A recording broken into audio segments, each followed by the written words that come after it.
नमस्कार, मैं डॉक्टर जितेंद्र कुमार आपका जेके बायोलॉजी क्लास में स्वागत करता हूं। आप जेके बायोलॉजी क्लासेस को देख रहे हैं, पसंद कर रहे हैं, हमारे लिए खुशी की बात है। आज मैं आपके लिए CSIR जून 2019 का बायोकेमिस्ट्री का क्वेश्चन के बारे में डिस्कस करता हूं और बताता हूं कि कैसे इस सवाल को हम आसानी तरीके से सोल्व कर सकते हैं। और यह काफी महत्वपूर्ण है क्योंकि डिफरेंट तरह का जो क्वेश्चन पैटर्न है, अगर आप इस चीज को समझते हैं तो आने वाले परीक्षा में आपके लिए काफी सुविधा होगा। तो चलिए हम लोग देखते हैं, इसके क्वेश्चन को एनालिसिस करते हैं और कैसे हम लोग इसको आंसर करेंगे, ये चीज हमको समझना होगा। तो सबसे पहला एक क्वेश्चन 2 मार्क्स का CSIR जून 2019 में पूछा गया था। Which of the following statement of protein conformation detail given below is incorrect. तो 4 स्टेटमेंट दिया गया है और आपको बताना है कि कौन सा स्टेटमेंट इनकरेक्ट है।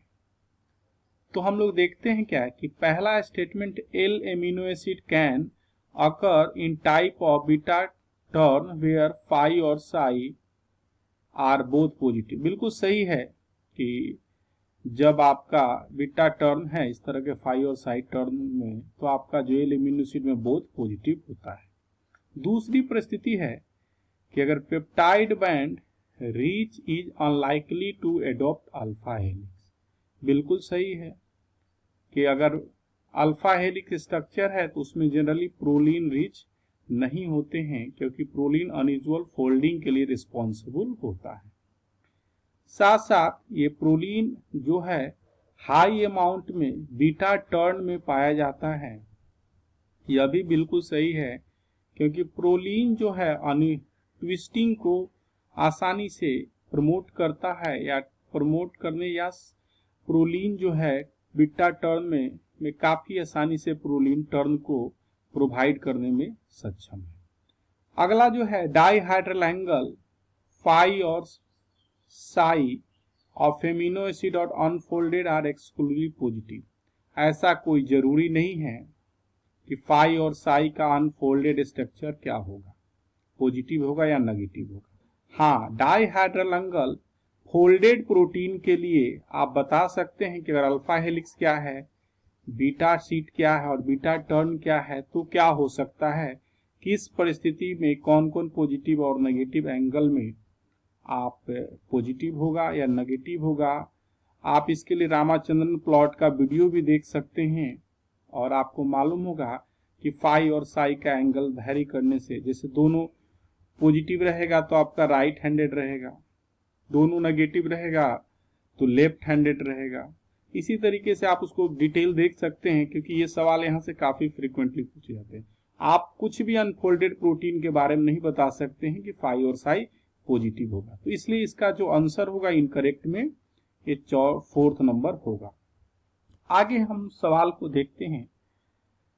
एक डिफरेंट स्टेटमेंट प्रपोज किया गया है और एंजाइम कैटालिटिक रिएक्शन के बारे में बताया गया है, और बताया गया और पूछा गया है क्या कि आपको बताना है कि कौन सा स्टेटमेंट जो है इनकरेक्ट है। तो सबसे पहले देखते हैं, kinetic properties of allosteric enzyme do not diverge from the Michaelis Menten behaviour. ये जो स्टेटमेंट है बिल्कुल गलत है और इसका जो आंसर होगा आपका फर्स्ट होगा। एलोस्टेटिक एंजाइम जैसे वैसे एंजाइम जिसके 2 सब यूनिट होते हैं, तो उसमें लिख रहा है डू नॉट डाइवर्स, जो कि सही नहीं है। दूसरा जो चीज है कि feedback inhibition product of pathway inhibit an enzyme of the pathway. बिल्कुल सही है कि फाइनल प्रोडक्ट या जो प्रोडक्ट है वो पाथवे एंजाइम पाथवे को इनहिबिट करते हैं, सही है।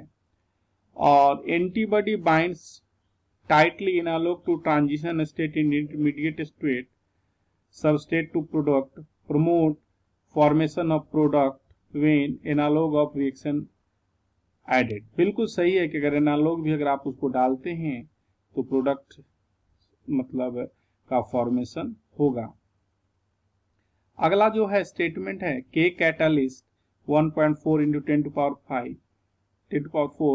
पर सेकेंड और केम का वैल्यू है 9 into 10⁵ molar has close to diffusion control limit. बिल्कुल सही है। अगर आप इसको डिवाइड कर दें के कैटालिस्ट से केम का वैल्यू, तो ये 10⁻, जो -5 है ऊपर चल जाएगा और दोनों का वैल्यू हो जाएगा 10⁵ 4 और 10⁵, तो दोनों क्या हो जाएगा 10⁹ होगा, जो कि डिफ्यूजन लिमिट में आता है। और ये बात को ध्यान रखना है कि डिफ्यूजन लिमिट का जो रेंज होता है एंजाइम्स के लिए जनरली 10⁸ से 10⁹ तक होता है, और यहाँ 10⁹ है, तो ये भी स्टेटमेंट सही है। तो इसका जो आंसर हुआ, जो रॉन्ग स्टेटमेंट है, पहला हुआ। ठीक उसी तरीके से आप यहाँ पर अगला सवाल को देख सकते हैं कि डीएनए का डबल हेलिक्स स्ट्रक्चर है और बताया गया कि सी है, तो ए और टी का टुगेदर क्या होगा। जैसे ही तो जी का वैल्यू कितना हो जाएगा, क्योंकि सी और जी बराबर होते हैं, ग्वानिन साइटोसिन जो होते हैं बराबर होते हैं, तो 20 हो तो 40% हो गया, और बाकी ए और टी कितने होंगे 30 मतलब टोटल 60% होंगे। तो इसका जो आंसर हो जाएगा आपका 4 हो जाएगा। ठीक उसी तरीके से और बिल्कुल ये सवाल है चार्जेज रूल पर आधारित है, जिसका मतलब क्या है कि एडेनिन के बराबर थाइमिन होगा और ग्वानिन के बराबर साइटोसिन होगा। आगे इस चीज को हम देखते हैं कि एक सवाल है जिसमें पूछा गया है कि थर्मोडायनेमिक्स ऑफ फोल्डिंग प्रोटीन, और फ्री एनर्जी के टर्म में दिया गया है, और ग्राफ को आप देख सकते हैं कि प्रोटीन जो फोल्ड होता है डिफरेंट स्टेट में फोल्ड होता है, जैसे ए स्टेट है, बी स्टेट है, सी स्टेट है और डी स्टेट है। और एक तरफ देख रहे हैं कि हाईएस्ट एनर्जी ए स्टेट में हाईएस्ट एनर्जी है। दूसरा जो चीज है percentage of protein in native conformation, तो जैसे जैसे फोल्ड होगा 100% मतलब क्या हो जाएगा कि बिल्कुल नेटिव कॉन्फॉर्मेशन को एक्वायर कर लेगा, मतलब फोल्डेड कॉन्फॉर्मेशन को एक्वायर कर लेगा, ऐसा दिखा रहा है। तो आपको एक्स जो है ABCD जो स्टेट है, और इसके बारे में आपको बताना है कि किस स्ट्रक्चर को फॉलो कर रहा है। जैसा कि नाम से ही पता चल रहा है ए जो बता रहा है, कहने का मतलब क्या है कि, और डी क्या हो गया, बिल्कुल मतलब आपका एनर्जी कम है और नेटिव स्ट्रक्चर है, मतलब सारे एनर्जी लूज कर देता है, तो आपका डी का होगा फर्स्ट। तो आप इस तरीके से देखें तो 1 और 3 में देख रहे हैं डी का फर्स्ट है।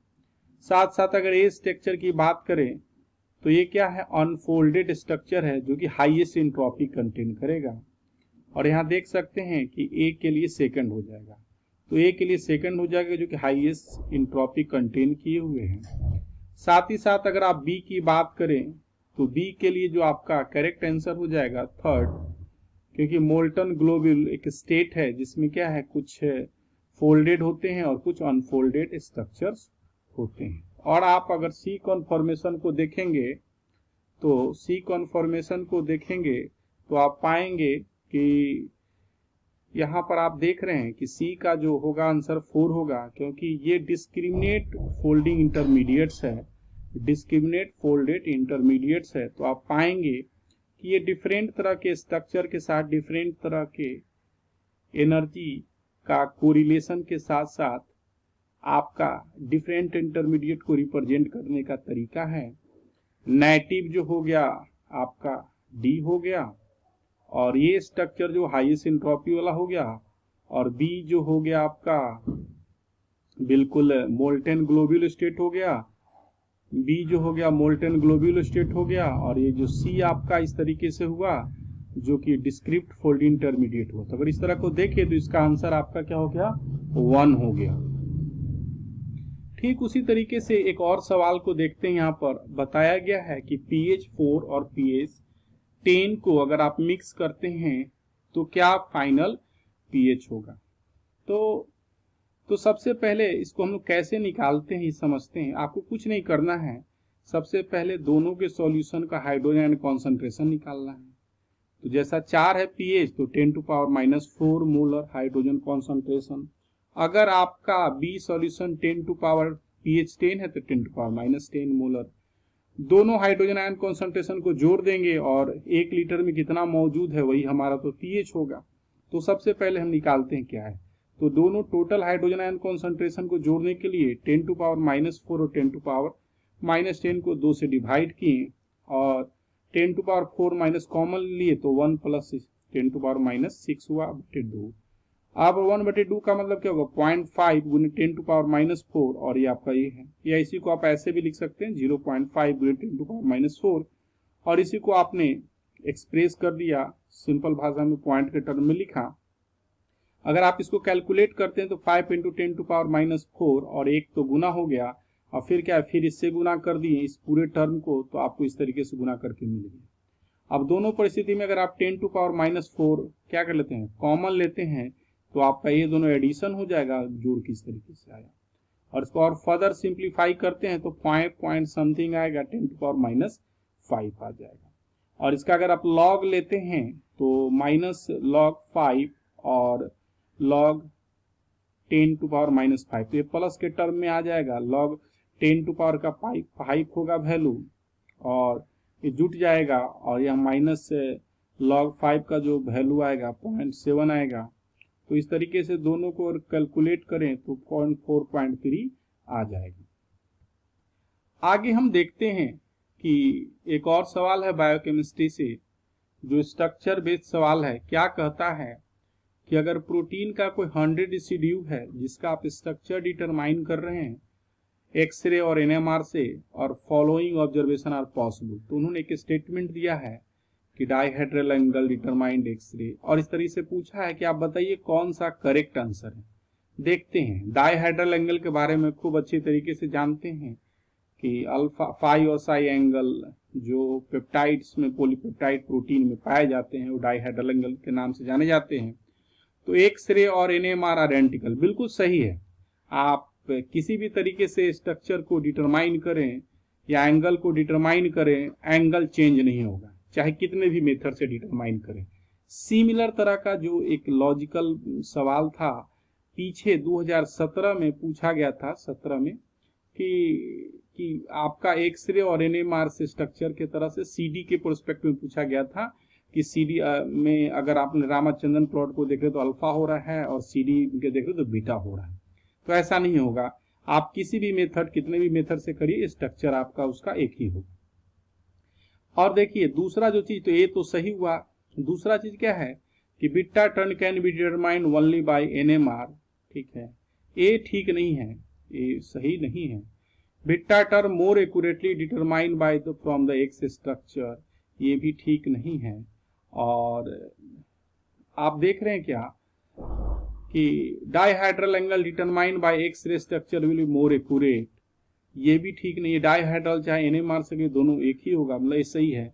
ए इसमें थोड़ा सा हमने भी बोला, थोड़ा सा उसमें मिस्टेक है, उसको थोड़ा सा करेक्ट कर लेते हैं कि beta turn can be determined only by NMR.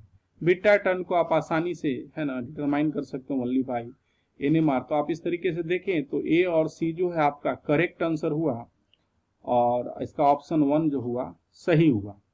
तो हमने यहाँ क्वेश्चन का एनालिसिस किया और समझा कि किस तरीके के सवाल CSIR में पूछे जाते हैं। अगर आप इस वीडियो को लाइक करते हैं, पसंद करते हैं तो आप जेके बायोलॉजी क्लासेस को सब्सक्राइब करिए ताकि आपको कोई भी नया वीडियो की सूचना आपको तुरंत प्राप्त हो और आप इसका फायदा उठा सकें। साथ साथ अपना कमेंट बॉक्स में जरूर लिखें, यह हमें नए वीडियो बनाने के लिए इनकरेज करता है। और thank you for watching the video.